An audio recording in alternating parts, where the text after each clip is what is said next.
Can I beat Bloodborne from the first person point of view? Every Soulsborne game is played from a third person perspective, which gives us players a larger view when exploring and fighting bosses. Within this video, I have modded the player's camera to be attached to the character's head like a first person shooter. This mod makes my arms and weapons the only objects visible as I combat the monstrosities that litter Bloodborne. Will I be able to power through the difficult boss fights ahead, or will I falter before completing the hunt? Let's begin.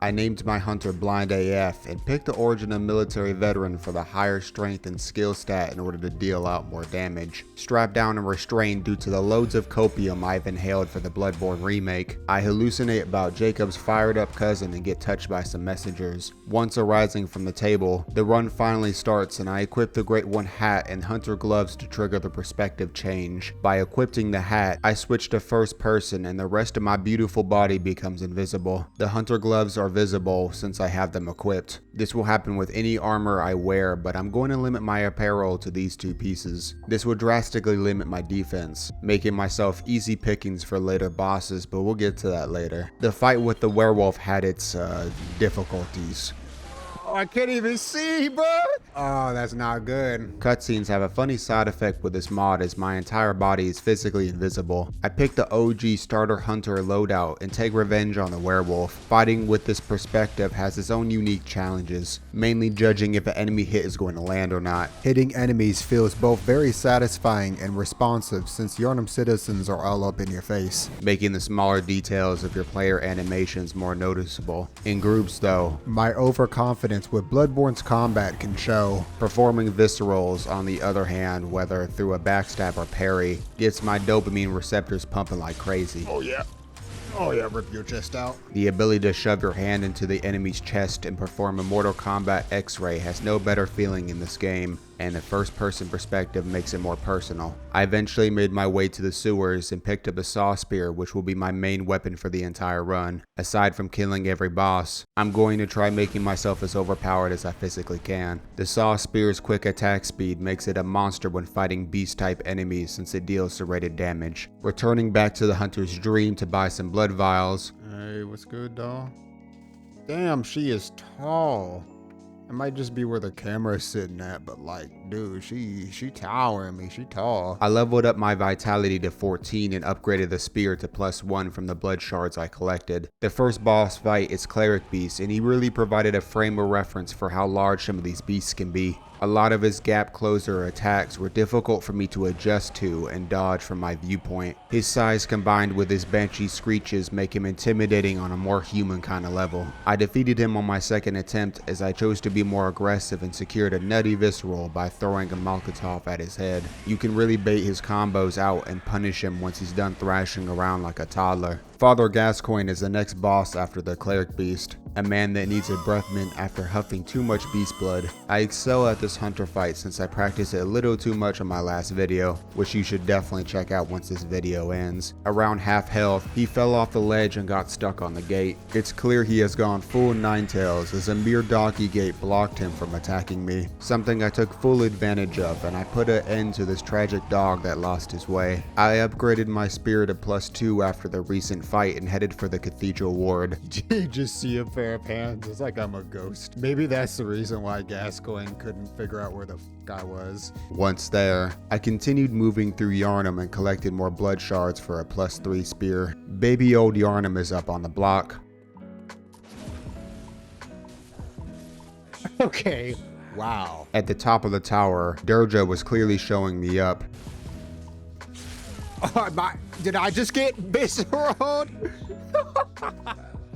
Little cheese might be put in place, I ain't gonna lie. The cheese has been secured. Platforming within the Souls series has always been pretty trash. Let's just say that the first person perspective didn't help unlock my inner ninja. Bloodstarved Beast is up next, and this fight was the purest definition of chaos as he's both agile and frantic. Towards the start of the fight, I used cocktails to redirect his attention so I could get in some good booty smacks. In the latter half of the fight, I lost all control over this flesh sack. With his constant poison attacks, I was inhaling my antidotes and blood vials like a whale shark to plankton. I often lost track of him when he zoomed across the screen, and the lock-on mechanic wasn't really much help. When locking on, the lock-on would adjust my character to the boss but not my camera. I had to constantly adjust and reposition with this beast's crazy movement. Because I defeated the Bloodstar Beast, it's time to pick up the doll clothes and the first umbilical cord from the workshop. You know, the jump down to the workshop gave your boy some issues. Oh my god.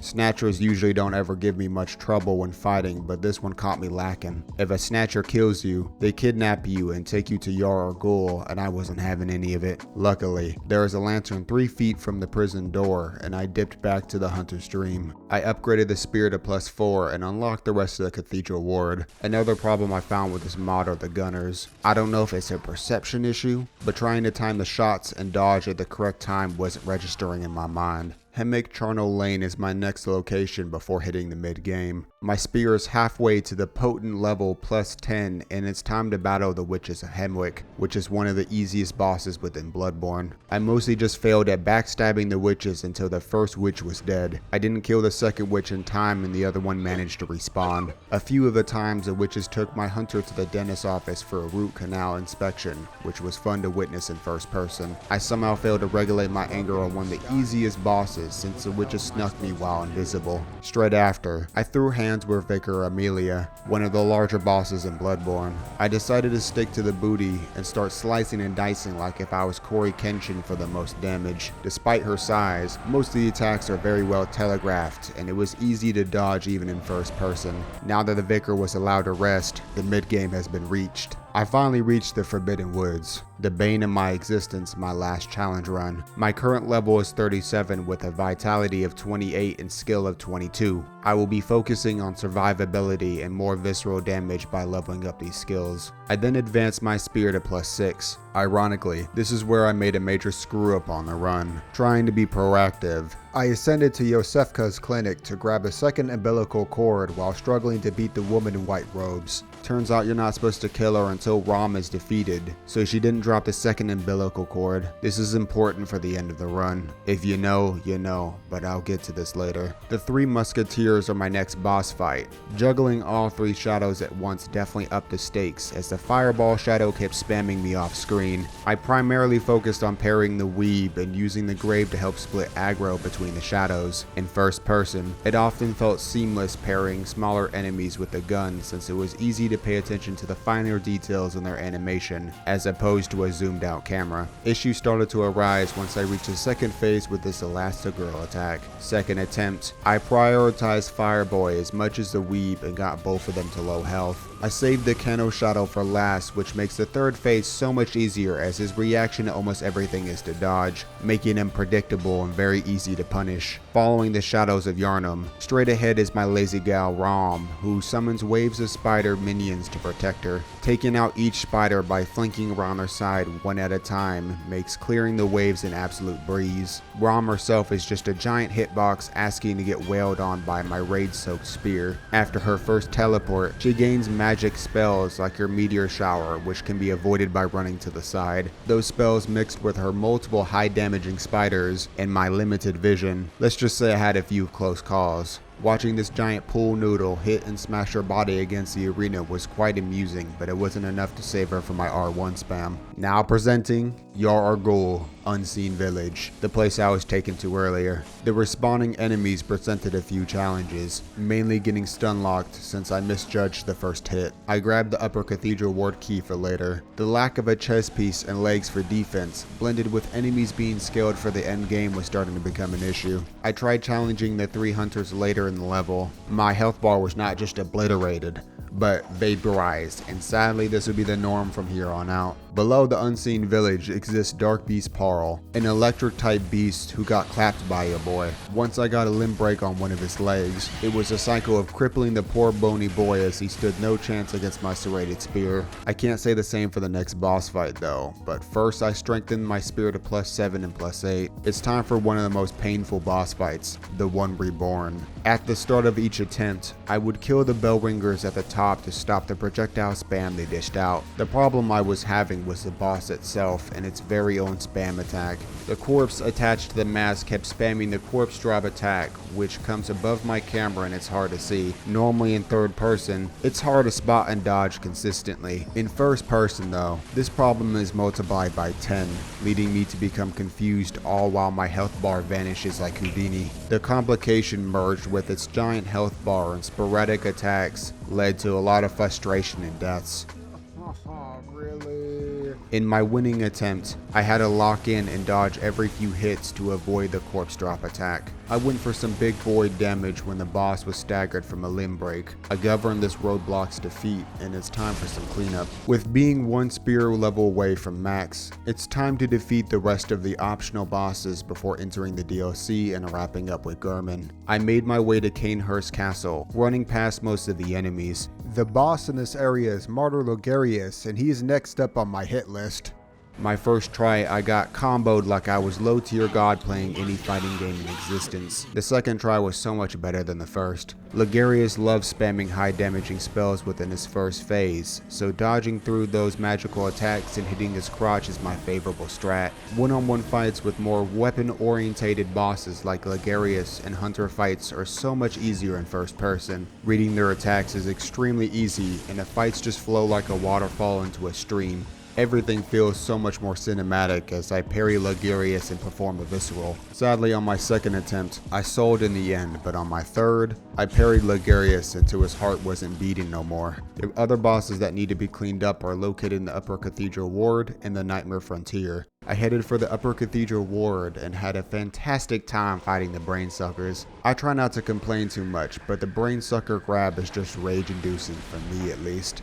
Celestial Emissary is the first boss within the ward and I pathetically died to. I don't know if it was the multiple enemies surrounding me, but I found little opportunity to attack the main body and faltered in the end. The next endeavor, I sent the emissaries to the gods. The macaroni goddess Abridus is my next pursuit. Do you remember what I said about fighting enemies like Logarius? Abridus presents the complete opposite feelings with her ridiculous hitboxes and sheer size. Fighting up close with her tail makes it almost impossible to judge what she's doing in first person due to her size and most of her body being off screen. I often got hit by her tentacles even when trying to dodge. Her head is her weak spot, and some of her attacks leave her head vulnerable, so I tried baiting those attacks. The problem with this is the fact that you are in front of her, meaning she can spam her bullcrap rush attack that can't be dodged most of the time. The hitbox on this move feels impossible to dodge unless you get lucky hitting the slots or are already out of the way. She two-shot me most of the time, some of her attacks dealing 75% of my health. Being in first person really highlights the problems with this boss fight, and after many deaths, I rage quit and decided to seek out Mikalash.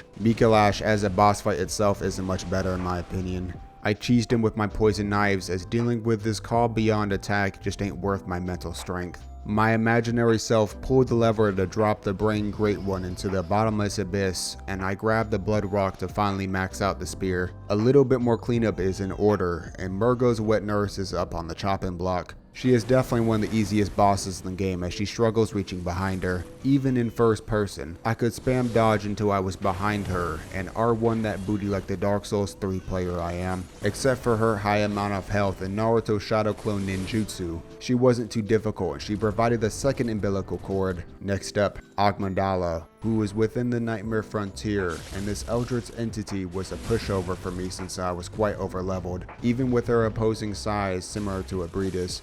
Smacking that head with the spear took this armless entity to the grave. Speaking of Abridus, she is still in absolute pain even with my increase of health and damage, but this fight with her provided me with insight of one advantage of the first person camera. Even though the lock on only locks my character's view to the enemy, it doesn't change my camera. My camera is freebound, meaning I can look in any direction while sprinting, and you can't do this in third person. I did this to avoid her bullcrap charge attack by sprinting around until she did a move I could counter. She's not doing any moves I can counter. It's literally just spam. It's either the stupid charge attack, or a tentacle hit, or a blood shoot, or her stupid ranged attack. It took 3 attempts, 11 blood vials, and the boiling of many macaroni packets to finish the final optional boss within the main game. DLC time, boys. I let the Amidala grab my hunter and enter the hunter's nightmare. The DLC bosses are known to increase the difficulty by a lot, but to keep it straight with y'all, I only struggled with 2 of them. Ludwig the Accursed was not one of these bosses. This is where my build was starting to come together. I pop a beast pellet and fire paper at the start of the fight, and the amount of damage I was dealing was just atrocious. Ludwig in his first phase is extremely agile, and my god does he got hops. Ironically, if he does his Mario jump attack, I can just look up, so executing the dodge was pretty easy. Ludwig was slaughtered in just 3 minutes. Keep in mind, Ludwig has 16,658 HP, which is a decent bit. I decided to limit myself to fire paper from here on out. The definition of mediocre would be the living failures, which took me 3 attempts to beat, mainly since it was hard to keep track of each one of them. The 2 deaths I had were due to the failure's major damage output and my lack of defense. The 2 remaining DLC bosses would be Lady Maria and the Orphan of Kos, which are the hardest yet funnest bosses in first person. Lady Maria is a huntress fight, which on my first playthrough I somehow managed to kill her on my first attempt due to her low amount of HP. I didn't learn her attack patterns and just parried most of her starting combos. It's just literally grabbing nothing.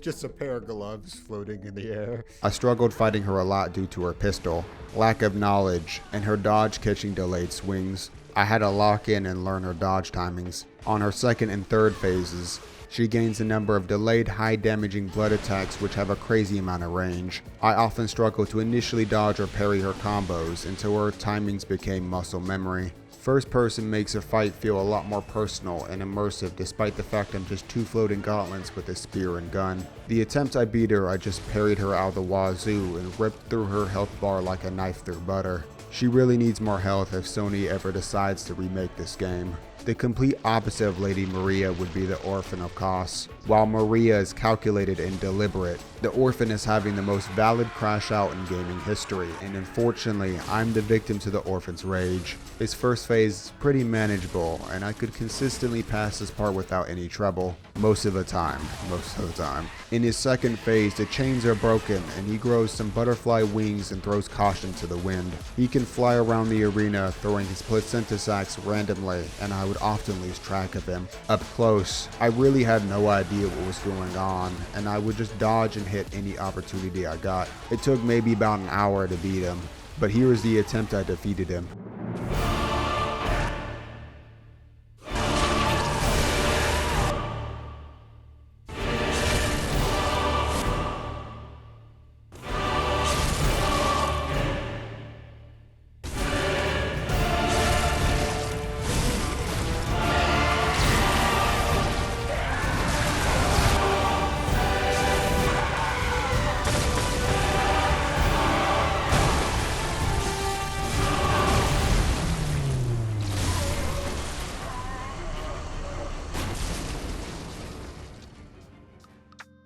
When I tell you my heart was racing, I ain't capping. I was so happy, man.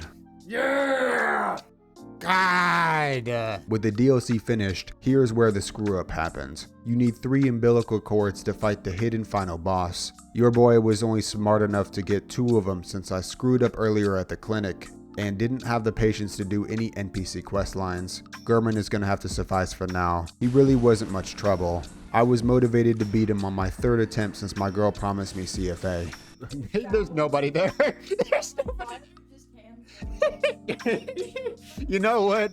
That's actually a kind of a good ending because nobody's there. So I guess I win in the end. The ending cutscene in the end was worth it in my eyes. I really hope you enjoyed the video. Join the gang by hitting the like and sub button for my brand new channel. Leave a comment with a possible challenge run for Bloodborne. I might try a Mikalash run next, maybe. Peace out, y'all, and see you in the next one.